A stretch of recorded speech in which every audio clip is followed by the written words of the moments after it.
muscularis plexus. In contrast, in the colon, the ICCs are really spread within the muscularis layer as well as in the myenteric plexus.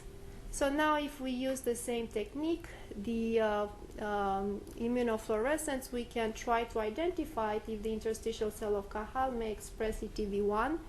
And this is shown with green here. You can see green spots. And then, of course, you can do dual labeling with KIT.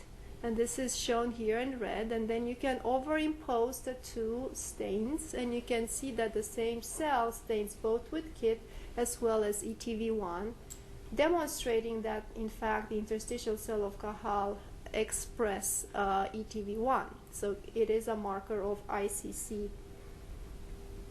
This shows what is happening when you knock down the ETV1 gene in the mouse. So a mouse model that lacks completely ETV1 expression. So what does it really happen? The interstitial cell of Cajal do not form at all. You can see here this is supposed to be a KIT staining with immunofluorescent, so should stain red. Staining here, but there's absolutely no staining because there are no ICC cells being formed in the ETV1 knockout mouse. The myenteric plexus is being formed. This is a PGP 9.5 stain showing that the neurons, the ganglion cells in the myenteric plexus are being formed and are normal, but the ICCs are gone. So that really demonstrates the relationship between the expression of ETV1 and the formation of interstitial cell of Cajal. Furthermore, when one looks at the gene expression of different interstitial of Cajal population, you can see that ETV1 expression is seen in certain populations of ICC. Here are the myenteric interstitial of Cajal, but not in other populations. Here is the deep myenteric plexus. And of course, our ETV1 expression is not seen in the tunica muscularis, the muscle layer of the mouse gut. So the last thing that was shown in this paper was to prove that ETV1 is a transcription factor. ETV1 has been shown to be important in prostate cancer. It's involved in a translocation. ETV1 has also been implicated in Ewing sarcoma, so as a transcription factor is important in altering expression of different genes. So a very important issue here to confirm in the GIST story was to prove that ETV1 really controls the expression of genes that are involved either in GIST or the interstitial cell of Cajal lineage.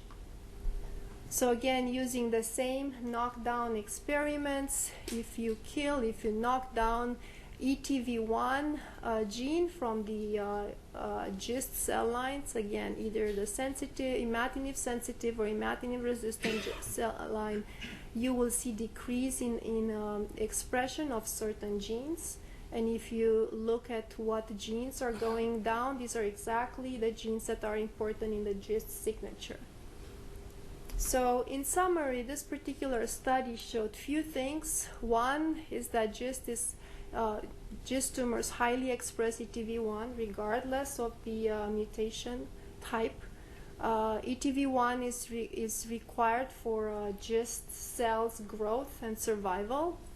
Also, ETV1 marks a certain subset of interstitial cell of Cajal. That is the interstitial cell of Cajal located in the myenteric plexus. And actually, this is the subset of ICC that we see in the hyperplasia and the tumor development in the mouse model that Peter Bessemer has developed. So these myenteric ICC really represent the precursor cell of GIST. And lastly, this study demonstrates that ETV1 controls the expression of genes involved both in ICC and the GIST lineage.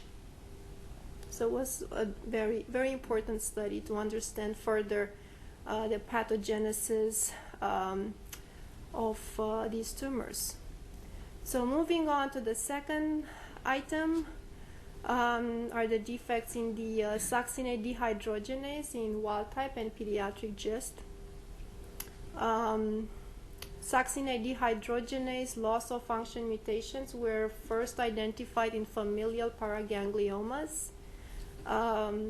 Familial paragangliomas represent a small percentage, 10% of all paragangliomas, and they are caused by a germline mutation in one of the members of the succinate dehydrogenase family, B, C, or D. And later on, these mutations have been identified in sporadic paraganglioma. However, they are not sporadic mutations. They are, in fact, germline mutations in SDH in patients that do not have family history of paraganglioma. And more recently, SDHB mutations have been seen in other cancers such as kidney cancer and thyroid cancer.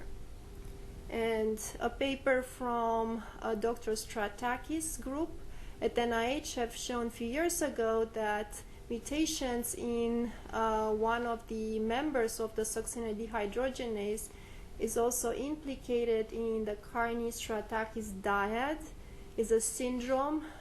These patients develop both GIST and paraganglioma, so the GIST paraganglioma syndrome, and have these germline SDH mutations.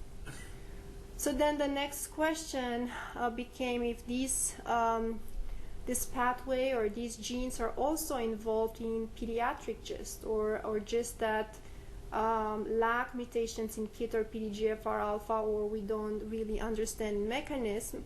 So Katie Janeway performed a very thorough analysis of immunostaining of SDH members. Here are shown SDHA and SDHB, and found that pediatric and wild-type GIST have complete loss of SDHB expression. And here is by paraffin-embedded immunohistochemistry as well as by Western blotting. And at mRNA level, SDHB is completely abolished in